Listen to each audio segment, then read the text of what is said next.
আজকে বানিয়েছিলাম ধনিয়া পাবদা।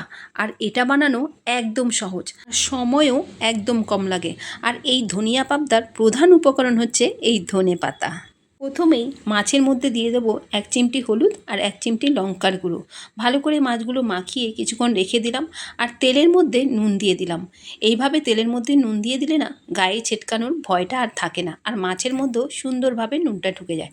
মাছটা ওদিকে ভাজা হোক, আর মশলাটা আমি এদিকে রেডি করছি। বেশ খানিকটা ধনেপাতা, 3টে কাঁচা লঙ্কা, 3-4টে রসুন, 1 ফালি পেঁয়াজ আর হাফ চামচের মতো ধনের গুঁড়ো আর স্বাদ মতো নুন দিয়ে সুন্দর একটা মিহি পেস্ট বানিয়ে নেব। আর ততক্ষণে মাছগুলো এদিকে একদম ভাজা হয়ে গেছে। মাছগুলো তুলে নিয়ে তাতে ফোড়নে দিয়ে দিলাম কালো জিরে আর একটুখানি পেঁয়াজ কুচি। পেঁয়াজটা একটু ভেজে নিয়ে তারপর ওই যে মশলাটা বানিয়েছিলাম সেই মশলাটা ওপর থেকে ঢেলে দিলাম। ব্যাস, এই মশলা দিয়েই মাছটা রান্না হবে। এখানে আর হলুদের গুঁড়ো, লঙ্কার গুঁড়ো কিছুই দেওয়ার দরকার নেই।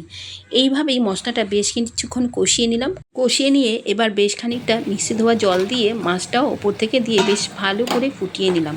এইভাবে ফুটিয়ে নেওয়ার পর ঝোলটা যখন একদম মাছের গায়ে মাখো মাখো হয়ে গেছে, তখনই গ্যাসটা অফ করে দিলাম। অফ করার আগে 1 টুকরো লেবুর রস চিপে মাছের মধ্যে দিয়ে দিলাম। তো ধনেপাতা, রসুন আর লেবুর খুব সুন্দর একটা ফ্লেভার উঠছিল।